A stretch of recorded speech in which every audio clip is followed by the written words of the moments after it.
Piala Dunia jadi target bagi Patrick Kluivert. Lalu bagaimana strategi yang akan diterapkan Kluivert? Kita akan bahas bersama dengan para narasumber. Bergabung saat ini mantan pemain Timnas Indonesia Firman Utina dan pengamat sepak bola Kesit Handoyo. Selamat sore semuanya, apa kabar?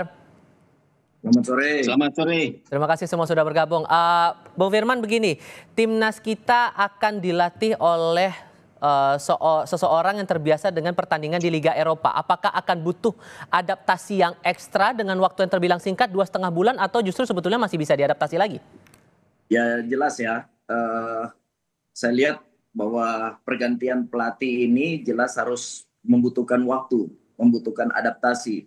Tapi coach Patrick Kluivert ini udah mengetahui, dia juga udah biasa menjalankan di Eropa sana.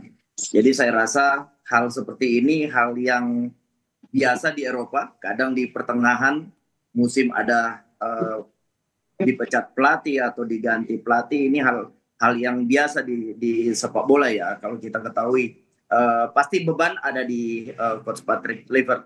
Tapi kita harus juga memberikan waktu kepada Patrick Kluivert ini dia untuk supaya lebih banyak mengetahui terutama kultur di Indonesia ini seperti apa. Jelas dia baru, jadi semua pelatih siapapun itu kita harus berikan waktu kepada pelatih itu sendiri gitu. Sehingga menurut Anda Bung Kesit dalam masa adaptasi tapi udah kepepet waktunya menuju lanjutan kualifikasi, pendekatan apa dulu yang harus diperhatikan oleh coach baru kita ini? Iya, biasanya kalau pelatih baru yang dilakukan pertama kali adalah bagaimana kemudian mendekatkan diri dengan para pemain yang akan dilatihnya ya. Saya pikir itu sesuatu yang normal dimanapun. Kemudian kalau soal adaptasi saya kira buat Patrick Kluivert tidak butuh waktu yang lama sih ya menurut saya. Kenapa? Karena mayoritas pemain-pemain Indonesia ini kan pemain-pemain diaspora yang asalnya memang pernah berkiprah di klub-klub Liga Belanda ya. Jadi artinya bahwa secara sistem di kompetisi Liga Belanda itu kan sudah berjalan dengan baik ya. Bahwa setiap pemain di Liga Belanda goalnya adalah bagaimana kemudian mereka disiapkan untuk menjadi pemain tim nasional ya. Pasti mereka sudah punya lah itu guide-nya gitu ya. Artinya ketika mereka kemudian berkumpul menjadi satu, kemudian ada pelatih Belanda yang menangani mereka, ya saya pikir tidak terlalu panjang waktu yang dibutuhkan untuk Sintayong, maksud saya Patrick Kluivert untuk menangani tim nasional Indonesia. Oke, dengan target kita mengejar untuk bisa lolos masuk ke Piala Dunia itu bisa dibilang target yang cukup besar begitu, cukup ambisius. Maka kemudian pendekatan strateginya akan bagaimana dengan coach Kluivert ini bagi para pemain kita dan sejauh mana pengaturan formasinya ke depannya. Kita akan bahas ini lagi nanti di segmen berikutnya, usai jeda berikut.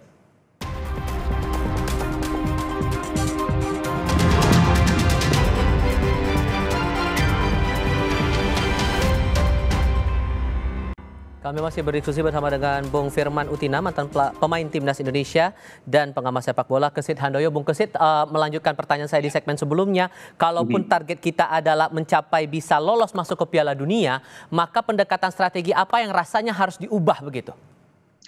Iya, yang jelas kalau targetnya memang lolos, ini bukan perkara mudah ya. Pasti perjalanannya akan sangat terjal, apalagi kalau kita lihat di persaingan grup yang saat ini dihuni oleh Indonesia, semuanya masih berpeluang untuk bisa lolos ya.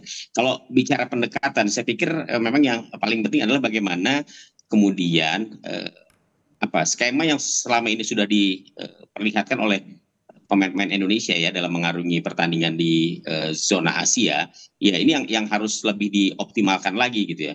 Kekurangan kita biasanya selama ini memang ada di lini depan terutama ya. Lini depan kita masih terasa kurang tajam, kemudian juga di lini pertahanan kadang-kadang juga ketika ada satu pemain yang absen ya, pemain utama itu kadang-kadang pelapisnya juga belum begitu baik. Jadi menurut saya paling penting adalah bagaimana kemudian menyiapkan strategi yang pas, yang tentunya kalau mengubah terlalu besar ya, terlalu besar-besaran, saya pikir juga akan sangat riskan ya. Jadi bagaimana kemudian meningkatkan performa yang sudah ada sejak tim ini ditangani oleh Sintayong untuk kemudian dipoles kembali oleh Patrick Kluivert ya. Kalau soal reformasi saya pikir masing-masing pelatih punya gaya sendiri Punya ya. stylenya ya.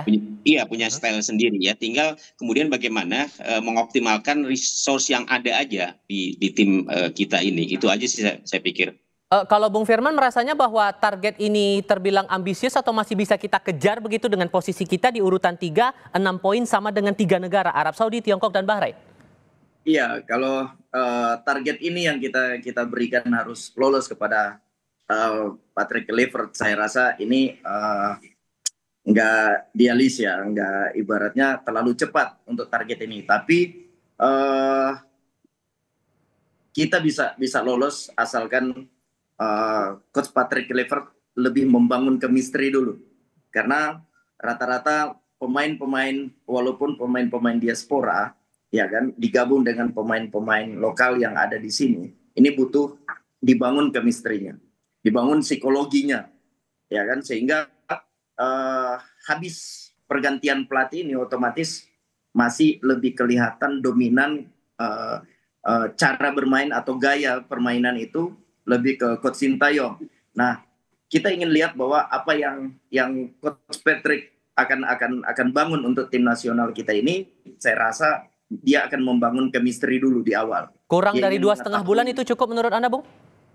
Saya rasa ini waktu yang terlalu cepat, tapi itu yang harus dia bangun dulu. Setelah itu dia ingin melihat bahwa game plan apa yang akan dia mainkan nanti di pertandingan di sisa beberapa tim ini.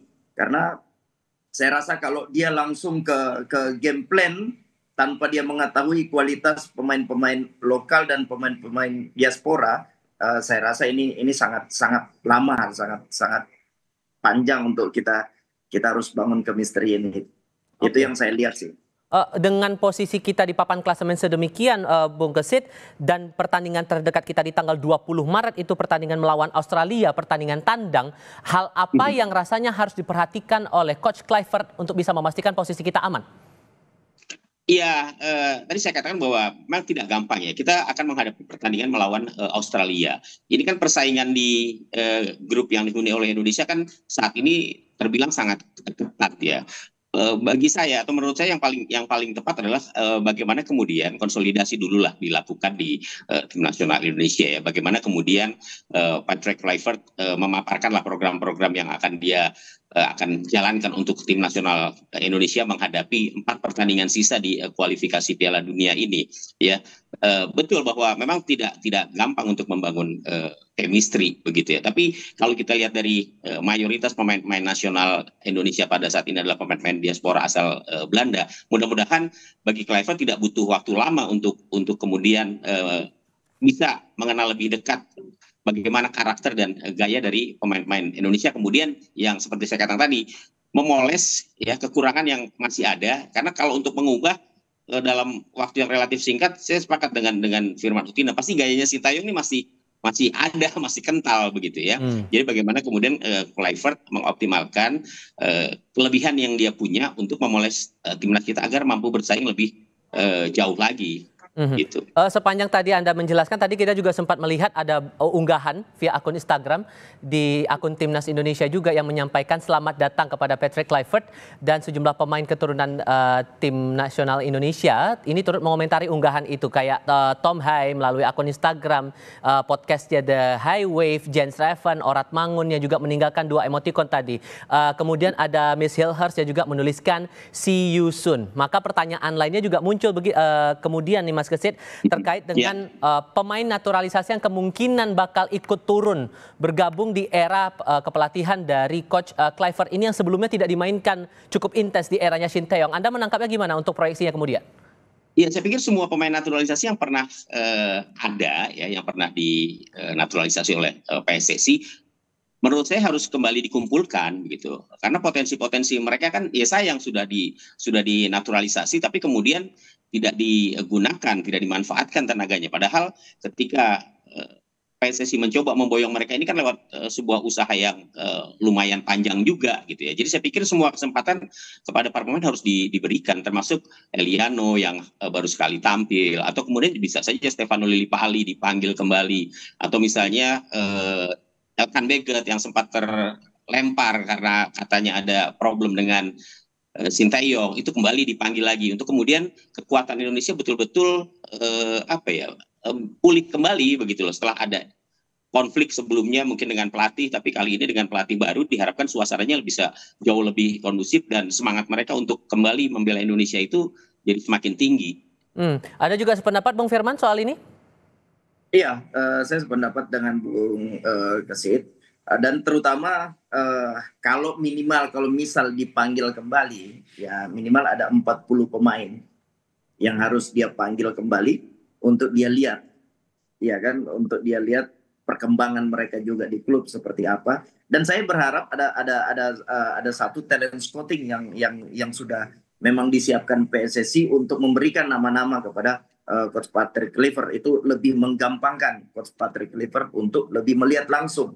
Sekarang jelas pasti PSSI sudah mengirim beberapa pemain-pemain melalui video, dan dia sudah menonton juga beberapa pemain-pemain yang ada di Diaspora, dan itu sudah mulai membangun plan dari seorang pelatih untuk melihat pemain-pemain mana yang dibutuhkan di beberapa pertandingan ini. Karena jangan kita lupa bahwa yang nanti sisa pertandingan ini Indonesia akan melawan dengan Australia yang kita tahu hampir sering dia masuk di Piala Dunia. Kami sedang berada di kampung nelayan Mauk dan kami berkesempatan untuk... Ini yang perlu kita perhatikan, tentu doa terbaik untuk timnas kita yang akan melanjutkan lagi sesi kualifikasi Piala Dunia 2026 pada bulan Maret 2025 ini. Bung Firman terima kasih, Bung Kesit juga terima kasih sudah mau berdiskusi bersama kami. Saya selalu semuanya, selamat sore.